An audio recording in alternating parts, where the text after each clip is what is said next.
Time now for the nation's sharpest opinion. And tonight, ladies and gentlemen, I want to show you the pictures of the chaos in Bangladesh.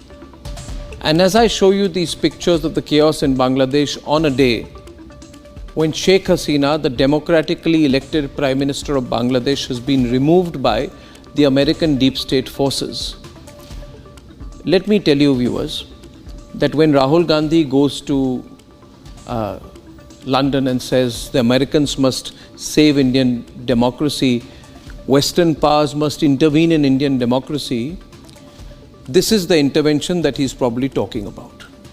Because when the Western countries intervene in any country's democracy, this is what happens. Now my question to Rahul Gandhi is, do you want this in India? Today, viewers, 3 points that we must make tonight. Firstly, do not think that what has happened in Bangladesh is specific to Bangladesh. This is what happens when the American deep state intervenes in any country.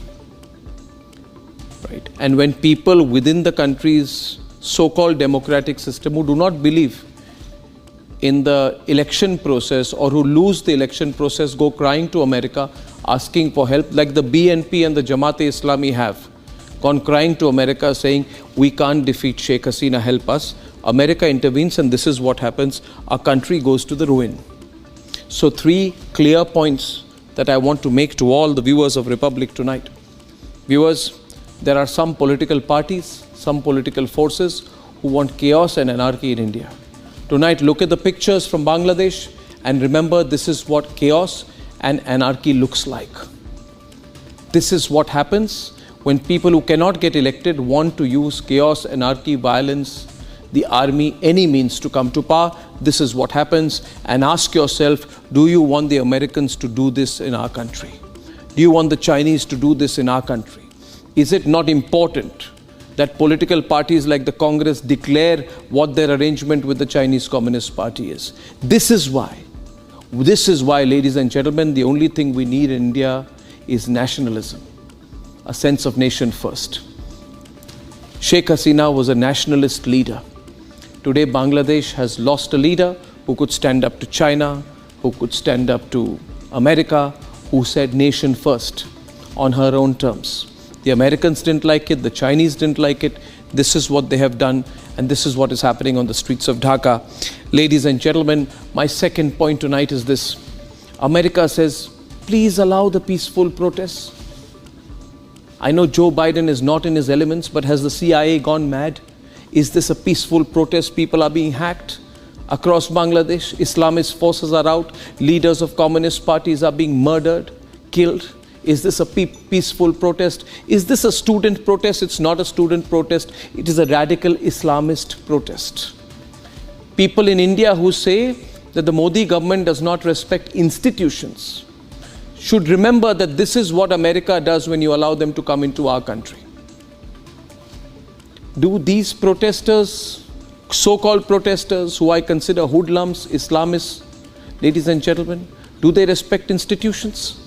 Did those who were behind Shaheen Bagh, when they blocked the roads, when they blocked the ambulances, when they threatened to burn the country, when what they did led to the stoning and the killing of 56 people in Jahangirpuri in Delhi ahead of Trump's visit, did they respect institutions? Did they respect the Supreme Court when it told them to pull back? Did they ever listen to the Supreme Court? No, they didn't. Did those Khalistanis respect? Did those Khalistanis who tried to pull down the tricolour in the Red Fort in the name of a fake farmers' protest, did they respect institutions? No, they didn't. Did the people who Rahul Gandhi and Sitaram Yechuri support, who say, Bharat tere tukde honge, inshallah, inshallah, do they respect institutions? No, they don't. Do we want forces like that to take over our country? And if we believe that they never will, then remember there is a political party in Bangladesh called the BNP, which cannot legitimately win an election. And there are forces like the Jamaat-e-Islami in Bangladesh who want to change the very character of Bangladeshi democracy. When they come together with foreign forces, this is the cocktail which emerges. So remember, every single time when you hear a debate on Republic saying nation first, don't believe these politicians who go crying on foreign capitals to abuse our country, to allow to allow all those foreigners to come in. Don't allow the Mir Jafarization of Indian politics. Remember my words today, ladies and gentlemen. Look at the situation in Bangladesh and never believe, I want to go back to the pictures, never believe that what has happened in Bangladesh today will not happen in India. We are a diverse country. It is unfortunate that in our country, people like Rahul Gandhi say India is not a nation. It is some kind of a negotiation. I believe in federalism too, but not at the risk of compromising Indian nationalism. We are a country with diverse languages, many religions. We are not an Islamic republic. We are not a country with one language. Hence, the complexity of our situation is much more than the complexity in Bangladesh. We should be extremely careful. The last point I want to make tonight, just look at the coincidences first. Look at the coincidences. Who has taken over power in Bangladesh today? Those who lost the election. Think, viewers, of the conspiracy that was going on in our country to question the electronic voting machines, the EVMs, supported by Western powers. Why was it being done? So that Americans could come and say that, you know, the Indian elections are not fair. That is what they did when Sheikh Hasina won the elections for a fifth time. They said her victory is not fair. And I want to tell the Americans, who the hell are you to question elections in our part of the world, whether in India or in Bangladesh? Do we question what's happening in your country? Do we question that process? Should we question that process? And when you call these people peaceful protesters, should I remind the Americans how they handled what happened on Capitol Hill?